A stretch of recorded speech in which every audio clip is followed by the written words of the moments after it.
టాలీవుడ్ ఇండస్ట్రీలో స్టార్ హీరోలు ఎలా ఉంటారో అలాగే స్టార్ దర్శకులు కూడా ఉంటారు. కొందరు హీరోలు ఆ డైరెక్టర్స్తోనే వరుసగా సినిమాలు చేస్తూ బ్లాక్ బస్టర్ హిట్ సినిమాలను తమ ఖాతాలో వేసుకుంటున్నారు. ఆ సినిమాలు హిట్ అవ్వవు, కానీ డైరెక్టర్తో సినిమాలు చేస్తారు. ఇక సినిమాలు ఫ్లాప్ అయినా కూడా ఆ డైరెక్టర్ని హీరోలు వదలడం లేదు. ఆ హీరో కాకపోతే మరో హీరో డైరెక్టర్తో సినిమా చేయడానికి ఒప్పుకుంటున్నారు. అదే ఇప్పుడు సినీ ఇండస్ట్రీలో ట్రెండ్. ఇటీవల హీరోలు డైరెక్టర్స్ని మార్చి సినిమాలు చేస్తున్నారు. ఇకపోతే మొదటి సినిమా సూపర్ హిట్ అయి రెండో సినిమా ఫ్లాప్ అయిన డైరెక్టర్స్ ఎవరు?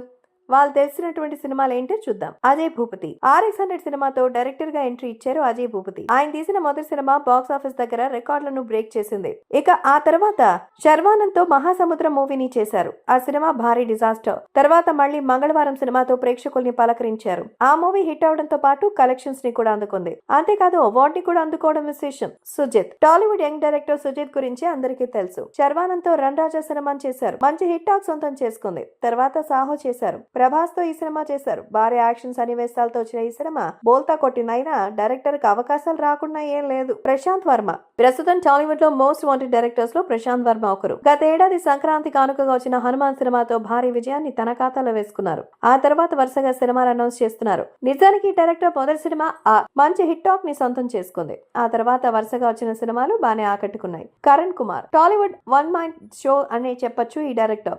టాలీవుడ్ లో అయితే డైరెక్టర్స్ లో యంగ్ డైరెక్టర్ లో కరణ్ కుమార్ ఒకరు. ఈయన పలాస చిత్రం ద్వారా మంచి టాక్ ని తెచ్చుకున్నారు. రెండో చిత్రంగా సుధీర్ బాబుతో శ్రీదేవి సోడా సెంటర్ ని తెరకెక్కించారు. మధ్యలో గ్యాప్ వస్తే మెట్రో కథలు అనే ఒక OTT ప్రాజెక్ట్ కూడా చేశారు. కానీ శ్రీదేవి సోడా కంపెనీ మాత్రం ఎందుకో ఫ్లాప్ అయింది. ఇక తేజ మార్ని జోహార్ చిత్రంతో OTT లో హిట్ అందుకుని టాలెంటెడ్ డైరెక్టర్ అనిపించుకున్న దర్శకుడు తేజ మార్ని రెండో సినిమా అర్జున ఫల్గుణతో ఫ్లాప్ మూటగట్టుకున్నారు. చాలా మంది ఇందులో పాన్ ఇండియా సినిమాలు తెరకెక్కిస్తూ బిజీగా ఉన్నారు.